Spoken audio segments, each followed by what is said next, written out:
ಕ್ರಿಸ್ತನಲ್ಲಿ ಪ್ರಿಯರಾದ ಎಲ್ಲ ದೇವಜನರಿಗೆ ಯೇಸು ಕ್ರಿಸ್ತನ ನಾಮದಲ್ಲಿ ಪ್ರೀತಿಯ ವಂದನೆ.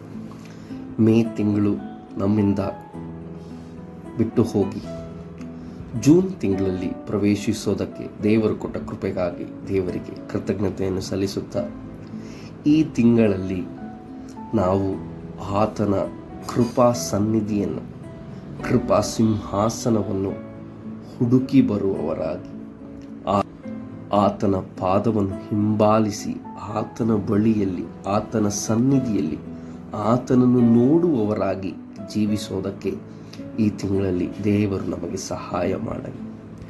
ಆತನ ಸನ್ನಿಧಿಯಲ್ಲಿ ದೇವರಿಗೆ ಸಮಯವನ್ನು ಕೊಟ್ಟು ಆ ಸಮಯದಲ್ಲಿ ಆತನ ಪ್ರಸನ್ನತೆಯಲ್ಲಿ ಕಾದಿರುವವರಿಗೆ ಆತನು ಮಾಡುವಂಥ ಉಪಕಾರಗಳನ್ನು ನಾವು ಅನುಭವಿಸೋದನ್ನು ಈ ತಿಂಗಳಲ್ಲಿ ನಮ್ಮ ಕಣ್ಣುಗೊಂಡು ಕಾಣೋದನ್ನು, ನಮ್ಮ ಕೈಯಿಂದ ಅದನ್ನು ಅನುಭವಿಸೋಕೆ ದೇವರು ಸಹಾಯ ಮಾಡಲಿ. ಈ ಜೂನ್ ತಿಂಗಳಲ್ಲಿ ಹೇಗೆ ಮಳೆ ಕಾಲವು ನಾವು ಅನುಭವಿಸುವವರಾಗಿದ್ದೇವೋ, ನಮ್ಮ ಜೀವಿತದಲ್ಲೂ ದೇವರ ಆಶೀರ್ವಾದಗಳನ್ನು ಮಳೆಯ ರೂಪದಲ್ಲಿ ಅನುಭವಿಸೋದಕ್ಕೆ ದೇವರು ಸಹಾಯ ಮಾಡಲಿ.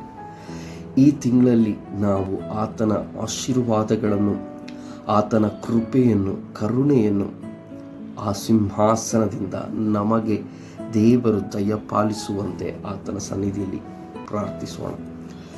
ಈ ತಿಂಗಳು ನಾವು ಆತನ ಬಳಿಗೆ ಬರುವುದ ಕುರಿತಾಗಿ let's approach the God's throne ಎಂಬುದೇ ನಾವು ಇವತ್ತು ಈ ತಿಂಗಳಲ್ಲಿ ಧ್ಯಾನಿಸೋದಕ್ಕೆ ಹೋಗುವಂಥ ವಿಷಯ.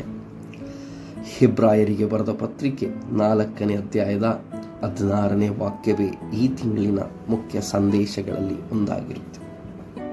ಅದಕ್ಕೆ ದೇವರು ನಮಗೆ ಸಹಾಯ ಮಾಡಿ ಈ ತಿಂಗಳಲ್ಲಿ ನಾವು ಪ್ರಾರಂಭಿಸೋದಕ್ಕೆ ಹೋಗುವಂಥ ನಮ್ಮ ಶಾಲೆಗಳು, ನಮ್ಮ ಕೆಲಸಗಳು, ನಮ್ಮ ಉದ್ದೇಶಗಳು, ಮದುವೆ ಕಾರ್ಯಗಳು, ಪ್ರಾರ್ಥನಾ ಮನವಿಗಳು ಎಲ್ಲವೂ ದೇವರ ಪ್ರಸನ್ನತೆಯಲ್ಲಿ ಸಮರ್ಪಿಸಿ ದೇವರು ನಮಗೆ ದಯಪಾಲಿಸಬೇಕಾದಂಥ ಉತ್ತರವನ್ನು, ದೇವರ ಚಿತ್ತಾನುಸಾರವಾಗಿ ಆತನು ನಮಗೆ ಕೊಡಬೇಕಾದಂಥ ಉತ್ತರಗಳನ್ನು ಕೊಡಲಿ ಎಂಬ ಪ್ರಾರ್ಥನೆಯೊಂದಿಗೆ ನಾವು ಕಾದಿರೋಣ, ಪ್ರಾರ್ಥಿಸೋಣ.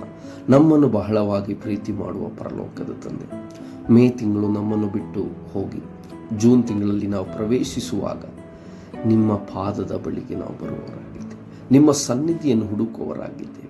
ನೀವೇ ನಮಗೆ ಸಾಕು ಎಂಬುದಾಗಿ ನಾವು ಈ ತಿಂಗಳಲ್ಲಿ ತೀರ್ಮಾನ ತೆಗೆದು ನಿಮ್ಮ ಕೃಪಾ ಸಿಂಹಾಸನದ ಮುಂದೆ ನಾವು ಅಡ್ಡ ಬಿದ್ದು ನಿಮಗೆ ಆರಾಧಿಸುತ್ತಾ ನಿಮ್ಮ ಮುಖವನ್ನು ನೋಡುವವರಾಗಿದ್ದೇವೆ. ನೀವೇ ನಮ್ಮನ್ನು ಈ ತಿಂಗಳಲ್ಲಿ ಆಶೀರ್ವದಿಸಿ ಮಳೆಯ ರೂಪದಲ್ಲಿ ನಾವು ನಿಮ್ಮ ಆಶೀರ್ವಾದಗಳನ್ನು ಅನುಭವಿಸುವಂತೆ ನಮಗೆ ಸಹಾಯ ಮಾಡಿ. ನಿಮ್ಮ ಕೃಪೆ ನಮ್ಮ ಜೊತೆಗಿರಲಿ. ನೀವೇ ನಮ್ಮನ್ನು ಮುಂದೆ ನಡೆಸಿ, ನಮ್ಮ ಮುಂದೆಯೂ ಹಿಂದೆಯೂ ಸುತ್ತಲೂ ನೀವೇ ನಮ್ಮ ಜೊತೆ ಬನ್ನಿ ಎಂಬುದಾಗಿ ನಾವು ಪ್ರಾರ್ಥನೆ ಮಾಡ್ತಾ ಇದ್ದೀವಿ. ತಿಂಗಳನ್ನು ಆಶೀರ್ವದಿಸಿ, ವೀಕ್ಷಿಸುವಂಥ ಸಕಲ ಜನರನ್ನು ಆಶೀರ್ವದಿಸಿ. ಪ್ರಾರ್ಥನೆ ಕೇಳಿದಕ್ಕಾಗಿ ಸ್ತೋತ್ರ, ಯೇಸುವಿನ ನಾಮದಲ್ಲಿ ತಂದೆ, amen. God bless you. Happy